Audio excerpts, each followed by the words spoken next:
Hey everybody, welcome to Kentucky Lake. It's Saturday, March 28th. We're at the first annual Fishing for a Cure tournament. We got Mark Menendez with us, who's on his home lake, Kentucky Lake. And Mark, chilly morning this morning to launch the first ever Fishing for a Cure tournament, but 50 teams showed up, ready to go to battle.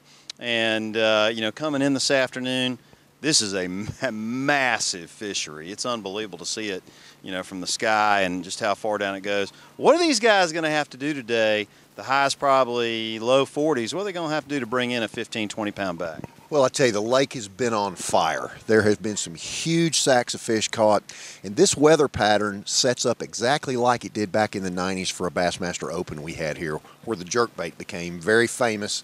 We killed them that week, and this is the very same thing that's happened. So if it were me, I would have some sort of a big jerkbait on there, fishing slow, being very thorough, looking for little vertical places along the main lake, primary points. I bet the first hour of fishing, they lit it up pretty good. So right now is the best time of the year to be here to catch a 6, 7, 8, even bigger plus pound fish. So we may see a couple of those. All right, now, have the fish been moving up at all up here? Because it is colder up here than it is down in the Carolinas where we are. Well, we've had some kind of sneaky weather. We had some warm weather a couple of weeks ago, and we had some rise in the water level. It came up a foot or two, and some fish kind of, they went back there quick. It's not time for them to go shallow here. Our lakes don't come up until April the 15th, tax day. Once tax day gets here, the water levels come, and then the masses move. But they're bumping up there. They're ready to go. Yeah. All right, now talk about what do you think it's going to take to win today? You think we're going to see a 20-pound bag? Oh, absolutely. Right now, there was a tournament this week on Thursday and Friday. 29 was leading. Fifth place was 22 or 3. Big Fish was almost an 8-pounder. So it's the time of the year to be here to really catch some big bags.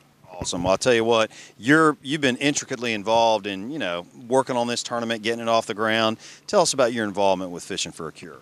Well, Southland Baptist Temple here in Paducah called me and said, would you come help us? We know what your involvement has been with cancer, with your losing your wife to pancreatic cancer, and would you please come help us? And I said, absolutely. And this is kind of a position I never thought I would be in, but you can see I've got the purple ribbon on my boat representing pancreatic cancer awareness, and it doesn't matter what cancer it is. We've all been touched by it.